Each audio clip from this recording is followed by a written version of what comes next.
What's good Sandakan people? Hello everyone, masih bersama saya sini Cikgu Ragaman dan Icha. Hai. Wakil dari restoran Kebun Salai dalam SDK City Ramadan Cooking Show. Kalau kamu tengok kami sekarang ni berada di Kebun Salai, restoran Kebun Salai yang terletak di Bandar IJM. Ini adalah episod yang sangat special saya rasa sebab menu yang kami buat ni adalah menu yang belum lagi rilis Di restoran Kebun Salai. Yes. Jadi hari ini kami akan tunjukkan kepada kamu, Icha akan masak menu kita untuk episod kali ini, iaitu apa, Cha? Itik Salai. Sebab kalau mungkin kamu pernah datang di sini, kamu mungkin terkejut sebab sebelum ni memang belum ada menu ini. Betul. Tapi coming soon akan masuk dalam menu iaitu yang special Itik Salai. Itik Salai masak lemak. Betul kan? Lemak cili api. Yes. So ini adalah bahan-bahannya, Cha. Mungkin kita boleh bagi tahu kepada orang di luar sana. Kita ada cili api, bawang putih dengan kunyit hidup. Yes, ini tiga-tiga bahan ni kami sudah kisar sedialah. So dia akan jadi begini. Kita akan campurkan tiga-tiga bahan ni iaitu cili padi, bawang putih dan juga kunyit. Jadilah macam gini. So kamu boleh blender terus, lagi senang. Betul? Kita ada bawang besar, Serai, serai, dengan cili, dan paling penting iaitu santan. yes, santan. So jom kita mula. So kita panaskan dulu kita punya kuali. Apa first stepnya yang pertama ni, Okey, Syah? first step kita masuk yang bahan-bahan kisar dulu. Bahan kisar. Ini bahan kisar kita masuk.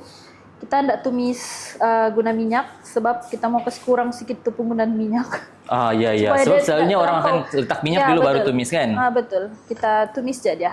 Oh, terus tumis. Ini adalah daripada tiga-tiga bahan ni tadi ya. Dicampurkan, di blender, jadilah satu bahan begitu. Betul. Lepas tu agak dia sudah naik-naik bau sikit, kita kasih masuk bawang besar. Bawang besar. Kita masuk bawang besar dulu. Half. Oh, tidak perlu semua. Banyak pula kan? Kalau semua kita masuk Okey. sikit lah. Ya, separuh. Tapi itu ikut kamu punya selera jugalah. Mungkin ada yang suka bawang besar banyak, kamu letaklah banyak. Lepas tu kita kasih masuk 2 serai yang sudah dititik. Okay, lepas tu kita masuk ni cili yang sudah dipotong. Pun half juga. Yang tengok nanti episod ni, ini adalah first time kamu nampak macam mana cara-cara penyediaan menu yang akan masuk di Kebun Salai ini. Okey, kita teruskan dengan santan. Kita masuk semua santan. Ini kita tumis tidak perlu lama sebab kita nak mau santan tu pecah. Lepas tu kita tambah air sikit. Okey. Kita teruskan masuk ini itik lah. Yes, ini adalah bahan utamanya yang Ya. paling sangat orang bilang berharga. Kamu kena pergi sini sendiri, try sendiri dia punya rasa. Kita terus dengan kita punya perenca. Kita ada gula. Yes, Kita dia masuk punya gula perenca tidak dulu. banyak juga. Satu Kita masukkan sudu. sudu gula. Kemudian Ini Ajinomoto. Kita masuk 1 sudu setengah. yes. Lepas tu chicken stock 1 sudu. 1 teaspoon ya, sudu kecil. Yep. Lepas tu kita gaul-gaul. Kita kacau-kacau. Okey, so kita memang tidak mau dia pecah santan. Jadi agak-agak dia sudah panas. Lepas tu kita off api. Lepas tu siap.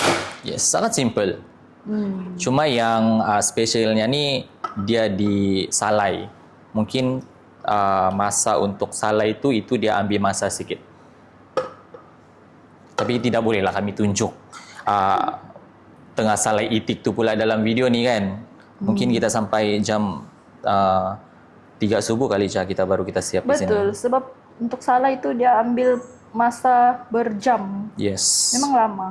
So inilah menunya apa Cah namanya? Bagi mention sama penonton di luar sana. Itik salai masak lemak cili api. Yes. So kamu kena stay tune untuk tahu lebih detail. Kamu mungkin boleh cek di mana? Di account TikTok. Di TikTok restoran Kebun Salai. Yes. So inilah untuk episod kali ini menu kami iaitu Itik Salai masak lemak cili api. Jangan lepaskan peluang untuk datang di sini sendiri untuk try. Seperti biasa, saya mohon kepada anda semua warga Sandakan untuk teruskan support SDK City Ramadan Cooking Show ini dengan cara macam mana. Kamu boleh follow semua akaun sosial media rasmi kami. Di Facebook ada, TikTok, Instagram. Paling penting, kamu boleh subscribe YouTube channel SDK City supaya kamu tidak terlepas setiap episod yang kami akan post nanti. So, sekian saja untuk episod kali ini. Sampai jumpa di next episode. Bye-bye.